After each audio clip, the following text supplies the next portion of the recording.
Welcome to our channel Life is Beautiful. Subscribe and click on the little bell to be notified as soon as I post a video. 10 of the most beautiful Canadian cities to live in. 1. Vancouver. Vancouver is the largest metropolitan area in Western Canada, and third largest in Canada, with a population of 2.6 million. Located at the southwestern corner of the coastal province of British Columbia, it is well known for its majestic natural beauty, as it is nestled between the coast mountains and the Pacific Ocean. It is frequently ranked as one of the best cities to live in and is certainly a beautiful destination to visit.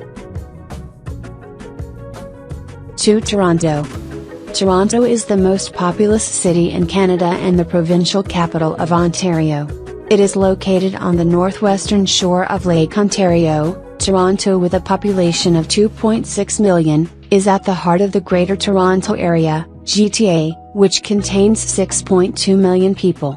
The city is the anchor of the Golden Horseshoe region, which wraps around Lake Ontario from Toronto to Niagara Falls and totals over 8.5 million residents, approximately a quarter of Canada's entire population. 3. Montreal. Montreal is the metropolis of the province of Quebec. Quebec City is the political capital, but Montreal is the cultural and economic capital of Quebec and the main entry point to the province. The second largest city in Canada, it is a city rich in culture and history and a well-deserved reputation as one of the liveliest cities in North America. Montreal is sometimes referred to as the Paris of Canada. 4. Quebec City. Quebec City is the capital city of the province of Quebec. Much of the business here is of administrative and bureaucratic nature, which would normally make a city quite dull. Fortunately, the city has a remarkable history, as the fortress capital of New France since the 17th century. Although the town's day-to-day life leaves things a little yawny at times, the vibrant historical center makes for an incredible visit. 5. Ottawa. Ottawa started as a humble lumber town, then called Bytown, named after Colonel John By. Colonel By oversaw the construction of the Rideau Canal, now a UNESCO World Heritage Site, much of which was done by hand, between 1826 and 1832. Lumber mills were built along the Ottawa River in the mid-19th century, and those brought employment and wealth to the growing population. The center of action then, as now, was the Byward Market. While it's still the center of the city's nightlife, it has changed appreciably from the rough and tumble early days of brothels and taverns. 6. Edmonton. Edmonton, capital of the Canadian province of Alberta, sits on the North Saskatchewan River.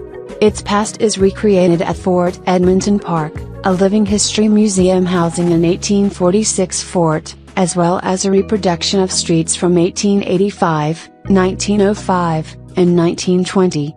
Contemporary city attractions include the Royal Alberta Museum, with its galleries related to First Nations culture and natural history, and the futuristic Alberta Art Gallery, famous for its collection of First Nations art. 7. Calgary. Calgary, Alberta's largest city, is situated where the prairies end and the foothills begin. As such, it is the eastern gateway to the Rocky Mountains and an important center of trade and tourism for the western prairies. It is your most likely point of access for Banff and Jasper, and a worthwhile destination in its own right. Calgary is the heart of the largest metropolitan area between Toronto and Vancouver, with over 1,2339,220 people as of 2016, making of Canada's third largest metropolitan area. 8. Winnipeg. Winnipeg is the capital and largest city in Manitoba, and a major center on the Canadian prairies. About 700,000 people live in the city proper, with about 825,000 in the entire census metropolitan area. The Peg is a city as diverse in and of itself as the whole of Canada. It is a well-rounded city with a stable economy. It is a destination for architecture, rivers, history, money, mint, arts museum. It has something for everyone from boutiques to cheap value stores, Winnipeg has a great retail market where a lot of new concepts are tried. 9. Niagara Peninsula. The Niagara Peninsula is located in Ontario's Golden Horseshoe, encompassing most of the city of Hamilton and all of Niagara region. The main geographical feature of the region is the Niagara Escarpment, running in an east-west direction. The best-known portion of the escarpment is where it meets the Niagara River, creating the beautiful Niagara Falls. The Niagara region is home to some of the best farmland in Canada, although the area's proximity to Toronto also attracts human settlement, and farmland has been devoured by urban sprawl in certain areas over the past few decades. 10. Whitehorse. Whitehorse has been capital of the Yukon since 1953, and currently has a population of around 24,000. The city is located along the banks of the Yukon River, and due to it being in a rain shadow area, Whitehorse has the distinction of being Canada's driest city. Whitehorse Transit operates city buses, and there are taxis operating in town. The Trans-Canada Trail runs through the city, and there are some bike trails.